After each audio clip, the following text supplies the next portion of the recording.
Welcome back to the morning show here on Arise News. The 2019 general election is less than 4 months away, and the selection process of candidates in political parties have been a major concern in recent days, with the question of credibility being on everyone's lips as the days go by. One party having this issue arising from its recent gubernatorial primaries is the Imo State chapter of the All Progressives Grand Alliance. After failing to produce a candidate at its governorship primary in Owerri, leaders of the party met on the consensus option. Some of the governorship aspirants angling to emerge as a consensus candidate include immediate past governor of Imo State, Ikedi Hakim, Frank Eneji, Brighton Wane, Stephen Woga, Sam Amadi, Ziggy Azike, Uche Onyegucha, just to mention a few. Joining us this morning on this show to discuss Imo politics and the schism in the local chapter of APGA in that state over the choice of a governorship candidate for the 2019 elections is Chief Chibuzo Ziggy Azike. You're welcome to the morning show, Chief. Thank you for having me. Good morning, sir. For a man who is fighting over gubernatorial primaries, you look so relaxed. Yes. Well, I'm always relaxed, actually, because I expect you to be agitated. No, I depend on God, and I do my work, put in the best effort, then I leave the rest for God. I scarcely ever worry about anything. For us in Imo, particularly those of us who contested who made ourselves available to contest the primaries in Imo, it was an outdoor talk, traversing the entire 27 states, local governments in the state, addressing people, spending humongous resources in energy and other logistics to ensure that we sell our candidature to the members of the party in the primaries, and actually even sensitize them and mobilize them for the elections. And then getting to what should actually be a celebration, because one way or the other, if a credible candidate emerges from the primary process, it's a celebration for the party, because it is the momentum the party will require to go towards the election. And for a party like APGA, which is not just an ordinary political party, APGA is a mission. APGA is a party with an ethos. It's a party that carries so much promise for the Imo people. It's a party that the Imo people depend on to produce the leadership that will energize and refocus the government of Imo State for the next 4 years. So it is not just an ordinary party. It was intended to be an emotional movement for the people. That is why we had more than 24 aspirants within just one political party. So you can imagine that for the Imo people, APGA promised them something. APGA had a promise for them. And it wasn't the promise they were going to fritter away.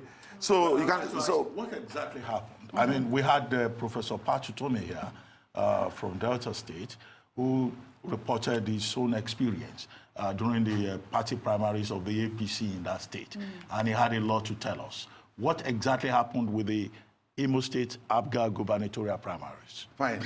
First, the primaries were scheduled, or was scheduled to hold on Friday, October 5th. It didn't hold. Then it was postponed to Saturday, October 6th. We gathered and it still didn't hold, and we didn't receive any information, it just didn't hold.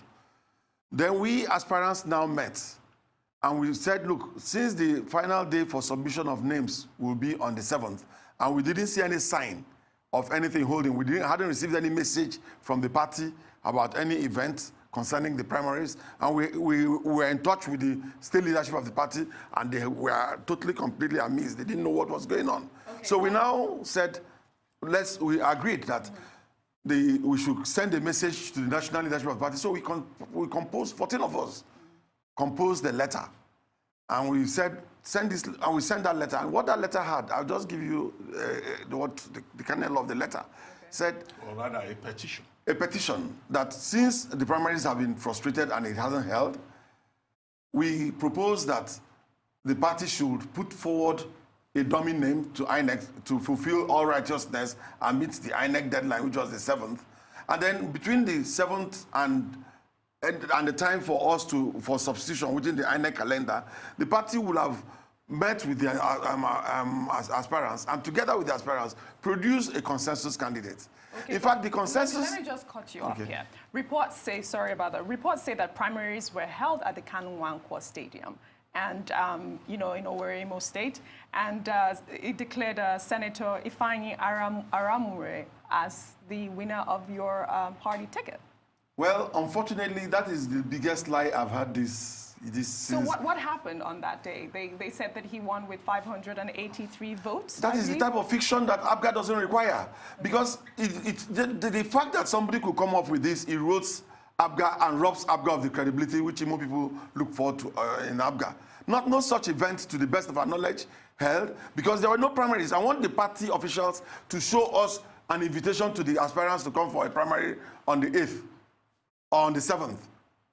If anybody within the APGA hierarchy, the leadership, national leadership from Victor Oye, who is our national chairman, to anybody could show us where they communicated that there was going to be a primary. And let them show us, we are in the era of visuals. Show us where the aspirants were and show us the accreditation process. So, because when you say this type of a thing, it just shows the type of infamy APGA is descending into. Has Ifeanyi Ararume's name not been submitted to INEC? You talked about a dummy candidate. Is it a dummy candidate? Well, the proposal for a dummy candidate was, in fact, the first qualification for the dummy candidate that he would not be from Imo State. So basically, I don't think that anybody's name from Imo State could have probably been sent to APGA. APGA, in which I'm a member of the Board of Trustees. You see, let me tell you, APGA, and I'm saying this on live television, does not do that. Because no event took place called primaries. And I do not think that they want to endanger and risk the essence of all the investments, the emotional investments, the political investments, the expectation for societal transformation that Imo people have invested in the brand called APGA, depending on one person who just joined the party less than 1 month ago. Let's understand that Ararume has a history. He's my brother, and I believe that he has capacity to win elections in APC, in PDP, possibly in any other political party. And if he's so, people talk about his structure. If he has such a structure, let him do what Al Hassan has done in Taraba State. When they couldn't give her a ticket in APC, she just went and took up a brand new ticket, a brand new platform called UDP. And she's running with it. Obishara did it in Oshu State, went to SDP, and tried to see what he could do about energizing and igniting a new political platform. Well, you two did it before. No. You moved from PDP to AMPP. And it didn't happen. And then you moved to APGA. And then I now invested in APGA, and I've been in APGA since 2009. So what I'm saying is that Mimiko did it in Ondo State when he was denied PDP leadership. Ticket. He went to in the last 3 years, and he did something for his, and he was able to win the election. I didn't see why Ararume had to come to APGA.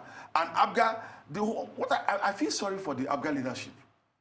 I feel very sorry for them because they're risking everything that we have built in APGA over these years, from the institution of our party, from the investment of our party from when Chokwa Zokorie, who was the founding national chairman of the party, to the venerated and revered Venerable Dim Chukwemeka Odumegwu, our leader. First, let's also say that Chekwas started building Igbo. And so he had his branding. Everybody knew that Chekwas was an Igbo mobilizer. So a party of, look, today APGA has won election in Adamawa State, in Taraba State. We have a member of the House of Rep who is an APGA member from Taraba State. APGA has won election in Bayelsa. No, what I'm saying is that APGA might be a national brand today, but it has an Igbo origin. It's the impetus for it is the fact that it represents a message for Igbo man. What's the option available to you now? The APGA leadership apparently has ignored your petition. Ifeanyi Ararume is being advertised as the man with a ticket. Now, some members of that 14-man coalition that you guys put together, some members have moved away from APGA. Yes. Ihedio Hakim, former governor, has gone to Accord Party. Some other members have moved to PDP. Are you planning to go to PDP or another party? I'll tell you that we core members of APGA who believe in APGA, who are in APGA for the essence of APGA, are not living APGA. We are not living APGA. So my brother Ihedio Hakim is also a passerby. My brother Ifeanyi Ararume is also a passerby. So they can pass along and pass on to wherever they are passing on. They pass through APGA, and he has moved on to APGA, Accord. I expect Ifeanyi Ararume to go and pick a ticket somewhere else. Not in APGA.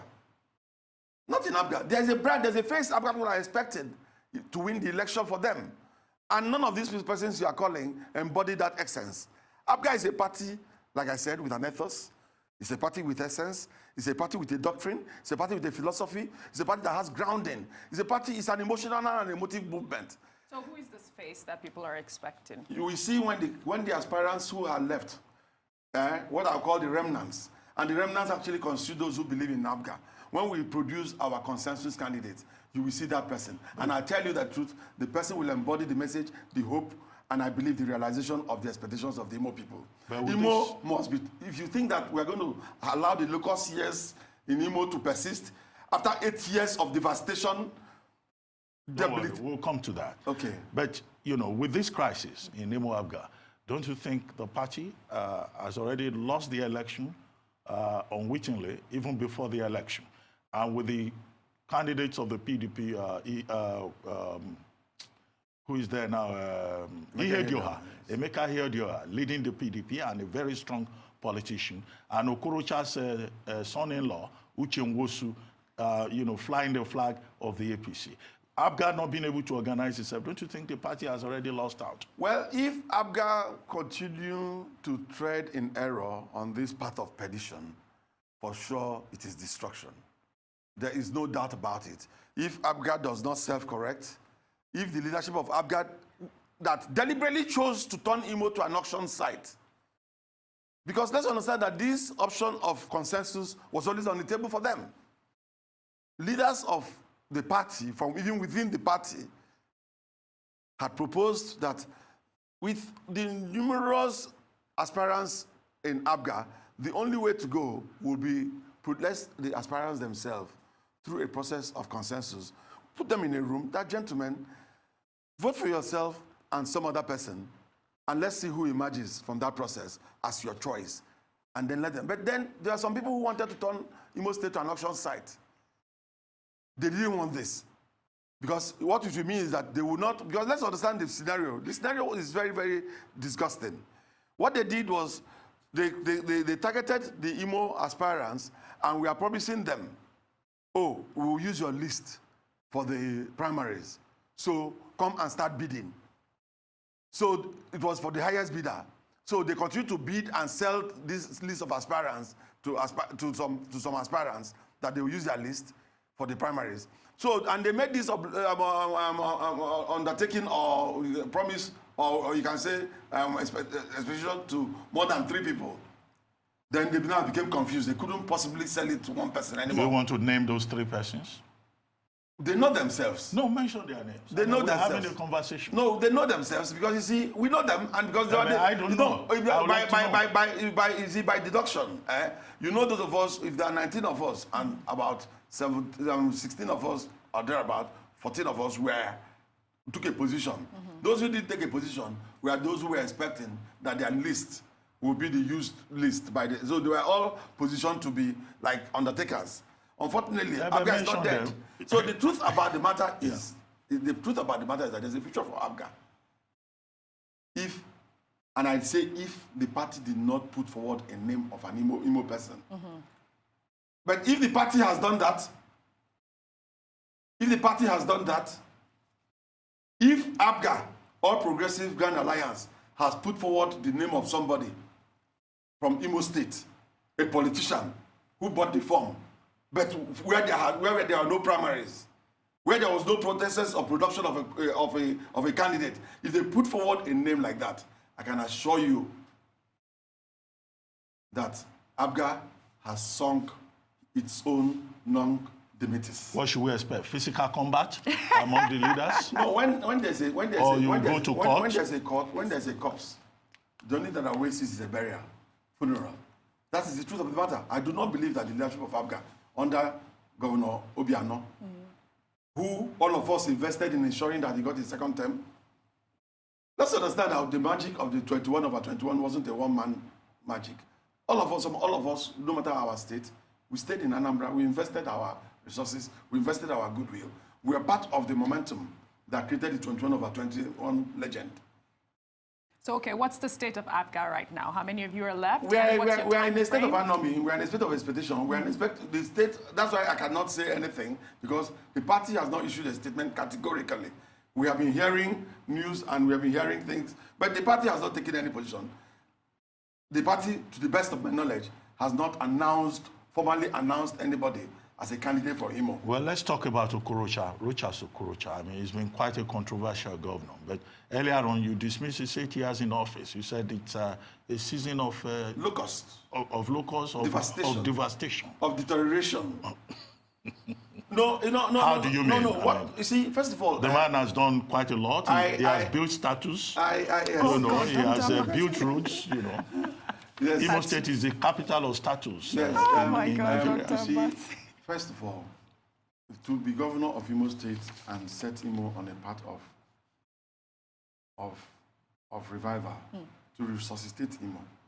First, the person who's in that must have capacity, because the state of Imo is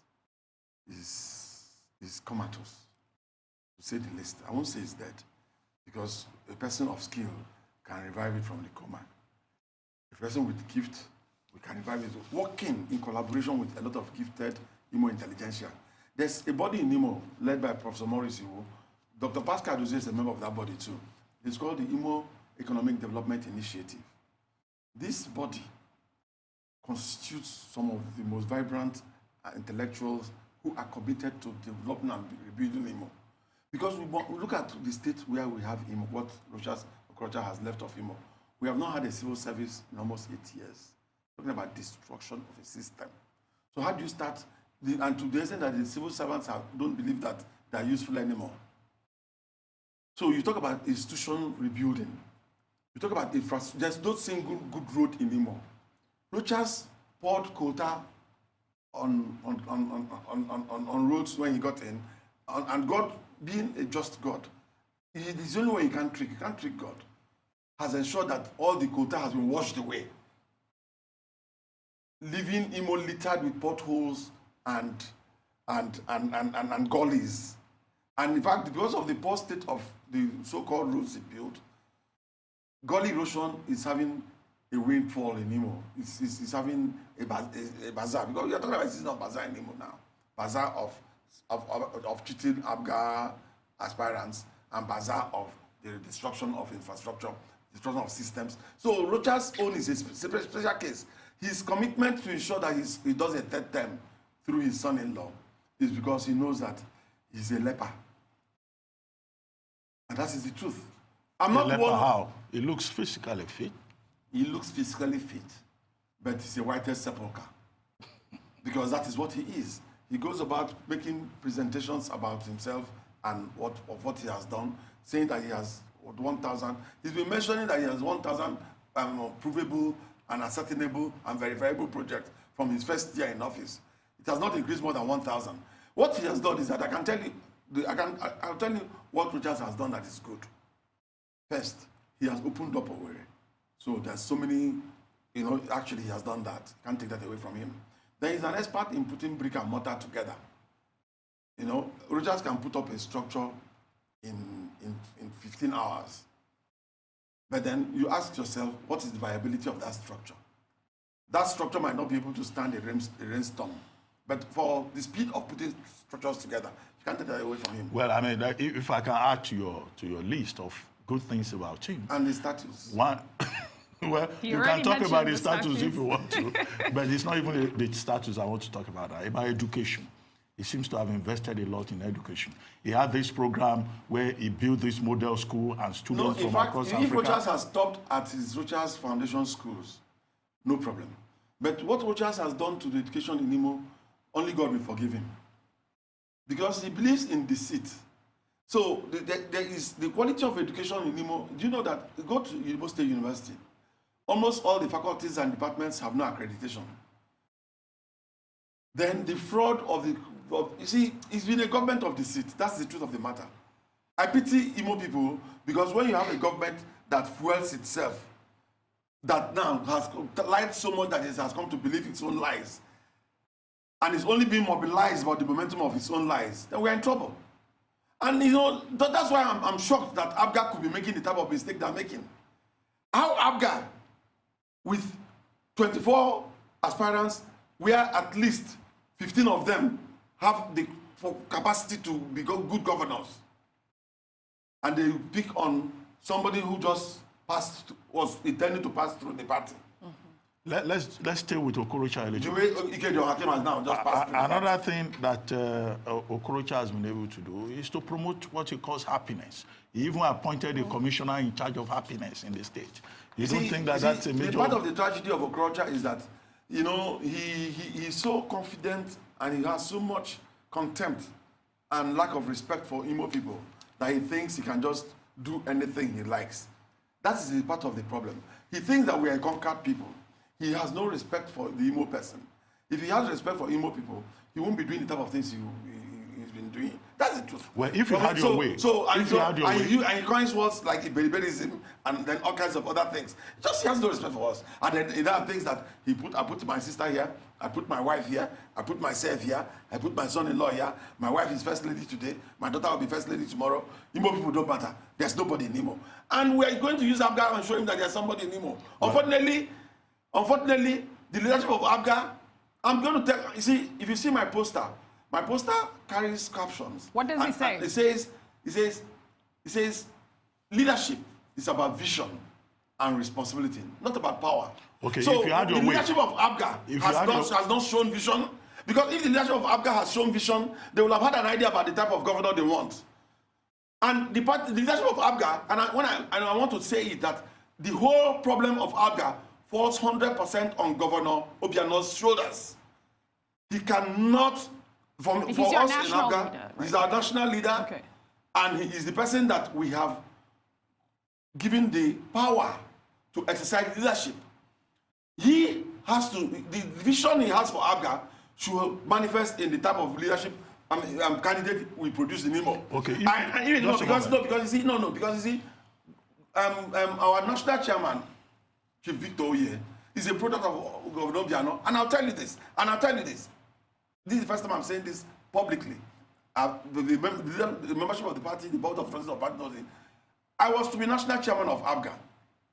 When P2B, because I had headed all the essential national committees of APGA. I was the chairman of the reconciliation committee of APGA that eventually created the environment for reconciliation of P2B when he was our governor, and Victor Ume during the international war between them. That committee had all the members of the National Assembly, Senator Chris Anyanwu, Senator Ekunife. All of them served in my these are committee. Anambra people? Anambra State. Senator Chris Anyanwu, Imo State. Imo, okay. Senator Ekunife. All of them served under my committee, under my chairmanship. And we were able to engender the environment that enabled Victor Ume and P2B to reconcile. Then I also was chairman of the Constitutional Review Committee. And when the transition to produce a new chairman was one of our leaders, Alhaji Gajo, who was Dimo Odumegwu Ojukwu's running mate, came all the way from Abuja to come and persuade me to run for national chairman. I refused. I said I wasn't interested. But I said then, when the pressure from all angles came, I said, okay, if I'm going to run for national chairman, let me talk to our governor first. I called Governor Obiano. I said, I want to put myself forward to be national chairman of APGA. And he told me, said, no, Ziggy, please don't buy form. Don't contest, because he has a candidate in mind. So he produced 100% Victor Oye. So he must take responsibility for all the actions and conducts of Chairman Victor Oye. Yeah, so the tragedy in Imo rests 100% on Governor Obiano's shoulders. He cannot deny responsibility. This is the time we are talking. That's what I said in my poster. Leadership is about vision and responsibility. Yeah, that much is clear. That much is clear. I know you are pushing the ball into Obiano's court. But if you had your way and you became governor of Anambra State, you've criticized Imo State, you've criticized Okorocha, what will you do differently? What would you do differently? I would do everything differently. Because first of all, the crisis in Imo is first, you have to now let people actually even start believing that government does not tell them lies. Well, you see, I keep telling people that when you're talking about a society, the campaign promises of 1956 is still the same campaign promises people are making in 2018. I'll build road, I'll do hospital, I'll do this, I'll do this. These are basic infrastructural things. Then you talk about issues of governance and creating jobs and employment. First, Imo can take advantage of its own of the competencies and what I call relative advantages, comparative advantages it has in some areas. Human resource. In human resource, you see, first, let's remember, I did this when I made a presentation to the Imo Economic Development Initiative. I said, the core of most of the people who are people today in Imo were people who are products of trade schools. There's nobody who is building anything in Nigeria today who doesn't depend on people from Togo and Ghana for all the POP and all that. Why can't I make Imo the headquarters of producing the best middle manpower, the best manpower of, if anybody, so if I go on to education where we are the best, where we have comparative advantage, I could produce all the people that if you are doing anything, if you are building a house and Imo people are not working at your site, you're not doing. Then look at the health institutions. Why don't I produce, make sure that Imo produces the best nurses? I'm talking about manpower. I could spend the whole day talking about all the areas where we want to focus on. If I'm governor of Imo State, I'm telling you, by the first 2 years, Imo is producing by the first 3 years, we are producing the best nurses in Africa. And the off-takers for this is all over the world because they'll be satisfied by NHS, they'll be satisfied by American health institutions, so that they are doctors who can easily go and work in America, in the UK, in Qatar, everywhere on earth. Then, because you see, like I said, the infrastructure deficit is so well known that you have to do, but then we talk about even rebuilding the system. Like I said, we have not had a civil service. So and then you see, Mbakwe, Imo work started from there's a master plan for Imo. Anybody who wants to develop anywhere in Nigeria, what you need is a sincerity of purpose. If you go to the Vision 2010 documents, it has already told you there's a roadmap to development. Vision 2020 documents are the roadmap. But what people lack is the capacity to adhere to these things and the sincerity of purpose to ensure that they translate themselves. Let's talk national politics. Let's move away from Imo. I mean, APGA. So what I'm saying is that if there is honesty of purpose, there is, and then you have to look at, you see, anybody who wants to be governor, and Rochas, nobody knows the debt profile of Imo State. So you got to make bogus, I can make all those things bogus, and then you get the reality on the ground. But when people believe in governance, they can understand the structural adjustments that you might have to make. They might be cutting your coat according to your cloth and being able, but let them be sincere. Okay, let's move away from local politics. Now, if you look at APGA, you see APGA has somebody from Taraba and that it has some presence somewhere. But APGA still comes across as a local party, as a regional Igbo party. That's the label it has. And I've not heard of APGA trying to play at the national level, have a presidential candidate and all of that. Well, APGA has a presidential candidate now. Well, is it that, but you know, APGA doesn't put much energy into national politics. Is it that, APGA is comfortable with the way Nigeria is? Well, APGA is a product of, that's why I said that there's a history behind APGA. If you know how NPP worked under Ziggy, NPP was basically based in the Igbo states, but also it had Plateau State, where Solomon La was our governor, and it was spreading. We had very strong representation from the Northeast axis. So basically, what we are hoping that we'll use APGA to do is that when we show that the Southeast have excellent quality governance, like we have in Anambra State, you can't take that away from Obiano, even though he's mismanaging APGA. Peter Obi doesn't think so. Peter Obi started it. So the APGA brand is already a successful brand in governance. Peter Obi started it, Obiano continued it. You can't take that away from him. No, Peter Obi doesn't think that Obiano is doing well. No, that's his prejudice. They have issues. But I testify that Obiano is doing well. He's doing very, very well. And we're just saying that by the time you replicate that type of good governance in Imo State, and you're able to do it maybe in Abia State, then people will now say that this party that produces quality candidates of good governance, let's have them in our place too. Then we'll also have the capacity to support candidates in all those other areas. Like I said, it's a brand, the APGA brand attracts quality people. And the APGA brand is a confidence brand. That's why we cannot toy with who becomes our governorship candidate in Imo State. It must be a candidate whom people can vouch for. You see, the movement that we used when we brought in Rochas, don't forget that Rochas is an APGA product. When we brought Rochas in, we removed an incumbent governor. It was a movement. We had people who, because there's a message behind APGA. You cannot be an APGA candidate and there is no message behind you.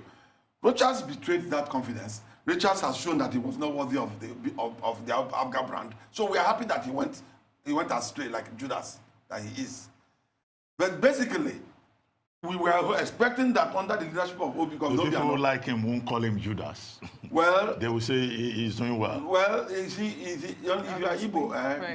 there's a song that in my campaign trail we sing when we are going to when we are campaigning. Sing it and translate it for us.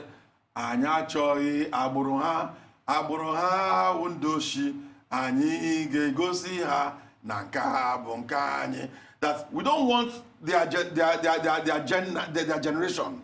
We don't want their relationship. We don't want their family because they are thieves. That we are going to show them that this is ours, ours is ours. And that is what APGA is. APGA's slogan is Nkabo Nkanye, meaning that this is ours, Tiwa Tiwa. And you don't bring somebody who is not part of that credo and let him be a brand. He'll be an impostor. Okay, so when... The whole problem in APGA today is that they want to impose an impostor on us. And it will not happen. Okay. I will not allow them to destroy our investments. We have invested in APGA. I'm senior to Obiano in APGA. I was a member of APGA before he joined. So I'm senior to I was already a member of board of trustees of APGA before Victoria joined our party and became national chairman. So I have more investment in APGA than both of them. And I will not allow them to destroy a brand we have built. They will not destroy it. We will not allow it. It will not happen. So when are you producing? OG will ask you the last question. When are you guys producing your concessions? We are meeting. We are meeting, and I'm in Lagos here because I needed to make this interaction, and because of the profile that the RIS platform is a worldwide respected platform, and I needed the world to hear our message. Thank you for and the I want to thank you for inviting me. Thank you for the compliment. When my colleagues in Imo, who are also doing what they have to do in Imo, when they summon me, I'll go back and we'll produce our candidates, and we'll produce our candidates. And I'm telling you that we're going to have our candidate. APGA will have our candidate. Well, thank you very much. I mean, we started with you looking very relaxed. Yeah. But at the end, you became agitated. Well, the fact is that I'm a lawyer, and at times I'm in law, and I'm a courtroom lawyer. Yeah. Yes. And there are times when the issues make you agitated, and it's passion. It's actually passion. It's not agitation. Okay. So it's passion. Yeah. So I'm passionate about APGA. I can't be agitated. Because I'm passionate about APGA. All right. And APGA is, like I said, it's a movement. You must have a message. It is not just a party that the passerby can drag along. Well, thank you very much, Chief Ziggy Azike. Thank you. You are also principal partner, Alex Draw. Adret Lorix. Adret Lorix. I'm a life bencher in my profession. Yes. And if you know, I've been in leadership since age 16. I was in 1977, 76. I was Lagos State President of YCS. And all through my life, I have always had a position to play in leadership. In my profession, I'm also at the ACME as a member of the body of benchers. Yeah. On that note, we'll have to let you go. Thank you very much. And to thank you very much for coming to the morning show. We look forward to discussing Nigerian issues with you some other day. God bless you. Thank you for coming. And thank you for bringing me. Thank you. It was a pleasure having you here. God bless you. Good luck. And God bless Nigeria. And God bless Imo State. Good luck Amen. to you. Thank you. It's time now for a short break. When we return, just stay with us. It's time for a short break. When we come back, psychiatrist Dr. Ogonna Ndupu will be here to discuss mental health and how to fight the stigma that surrounds the illness. We'll be right back.